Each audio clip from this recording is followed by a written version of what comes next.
ازي حضرتك يا دكتور احمد؟ اهلا يا دكتور محمد. في الفترة الأخيرة اتضح لنا مدى أهمية فيتامين د وإن هو بيدخل في وظائف كتيرة في الجسم. فإيه الأعراض اللي بان عليها فأشك إن أنا عندي نقص فيتامين د؟ ممكن توضحها لينا يا دكتور؟ وطبعا فيتامين د، انا لو حاسس بتعب او خمول، لو انا حاسس بألم في العظم، حاسس بألم في العضلات، لو عندي قلة في الطاقة بدون سبب يعني مرضي، لو انا عندي قلة تركيز، يبقى كده انا بالذات لو انا ما بتعرضش للشمس، لان طبعا معروف ان الدي 3 او د 3 بكتسبه عن طريق الشمس، بالذات في الصباح الباكر من 7 صباحا ل 9 صباحا. فلو انا ما تعرضتش للشمس بصفه يوميه كل يوم، وبالذات في الصباح الباكر لفتره امتصاص الد 3، يبقى كده وفي نفس الوقت ظهرت معايا اعراض التعب والخمول والم في العضلات وقله تركيز وقله طاقه، يبقى انا بحلل فيتامين د. طبعا فيتامين د لو اقل من 20 مللي، يبقى كده يبقى كده في نقص شديد. لو هو من 20 الى 29 يبقى كده هو غير كافي بالنسبه لي. لو من 30 ل 50 يبقى اذا فيتامين د كده مناسب معايا. لو هو اكتر من 100 يبقى كده ممكن يبقى في خلل، وبتجه للطبيب عشان اعرف الزياده ايه.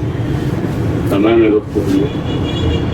بعد ما عرفنا الأعراض وعرفنا إن نعرف النقص بالتحليل، عايزين نعرف بقى يا دكتور إسلام المنتجات اللي موجودة في السوق والجرعات، وإيه هي الفرق بين الجرعة العلاجية والجرعة الوقائية. تمام. دلوقتي عندنا ليميتلس اولسو 14 دي 3 اند كي 2. المنتج ده سهل التناول لانه عباره عن اساسا عن فيلمات كده بتحط على لسانه بالدوب كده زي البونبون، وفي يحتاج الفرد من الفيتامين دي 3 اليومي اللي هو 4000 وحده، وفي كمان 100 مايكرو جرام من الكي 2. والمنتج ده بحسه متوجه للعظم اكتر، لان الكي 2 ده بمساعده انزيم بينزل من الجسم لما الكالسيوم يزيد في الدم، فبمساعده الكي 2 بياخد الكالسيوم يحطه على العظم بدل ما يترسب في الاوعيه الدمويه ويعمل لنا مشاكل في الاوعيه الدمويه، او يترسب في الكلى ويعمل لنا ستونز وحصوات وكده.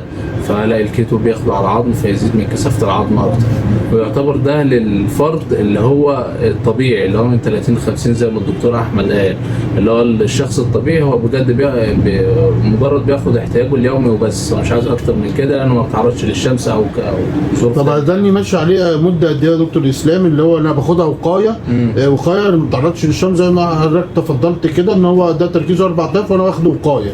يبقى مده العلاج قد ايه؟ شهرين او 3 ونعيد الكشف تاني، يبقى كده انا ايه محافظ على مستويات الفيتامين د في المستويات الطبيعيه. طيب لو انا في حاله ان انا عندي غير كافي، يعني ظهر لي التحليل من 20 الى 30 غير كافي، هناخد نيلكس 10000، ده فيه 10000 وحده. هناخد قرص مره يوميا بعد الفطار او بعد اي وجبه دسمه، وده كفايه برضه. هنمشي عليه شهرين او 3 لغايه ما نكرر التحليل. يبقى نيلكس 10000 هناخده قرص مره يوميا يعني. طيب يعني ال 10000 ده من شهرين 3 واعيد التحليل، عشان انا عايز اوصل اللي يبقى المستويات الطبيعيه بتاعتي اللي هي من 30 ل 50. طيب بالنسبه لو انا ظهر لي في التحليل نقص شديد، انا ما تعرضتش للشمس وعندي الم وخمول وتعب وقله طاقه، ولما عملت التحليل لقيته اقل من 20 وظهر لي نقص شديد في فيتامين د، اقدر استخدم ايه في الصيدليه؟ ساعتها معاليك هناخد النيلكس 50000 وحده، هناخدها كل اسبوع برضو بعد الفطار او بعد اي وجبه دسمه، وبعد برضو شهرين او 3 نكرر التحليل. او عندنا حقن الفيتامين دي 3، عندنا اوسافيدين او ديفارول او ديكابرينو، دي كلها 200000، وفي اوسافيدين برضو في 100000 او 200000. هناخد امبول كل شهر وبس. تمام. يعني هو دلوقتي انا عشان في حالات النقص الشديد انا محتاج 200000 وحده دوليه من فيتامين د 3، يبقى ده متوفر في النيلكس لانه القرص 50000 وحده، يبقى باخد واحده كل اسبوع، يبقى انا في الشهر وصلت ل 200000 وحده دوليه لمده 3 شهور وبعيد التحليل تاني.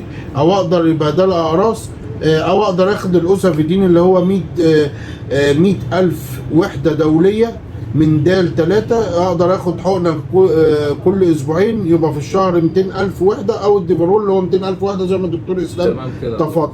يبقى انا كده باخد 200000 وحده لمده 3 شهور، ببدا اعيد التحليل تاني.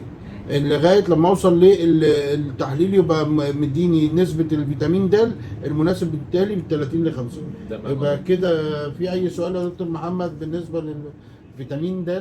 شكرا لحضرتك على المعلومات القيمه دي. تمام، تحياتي.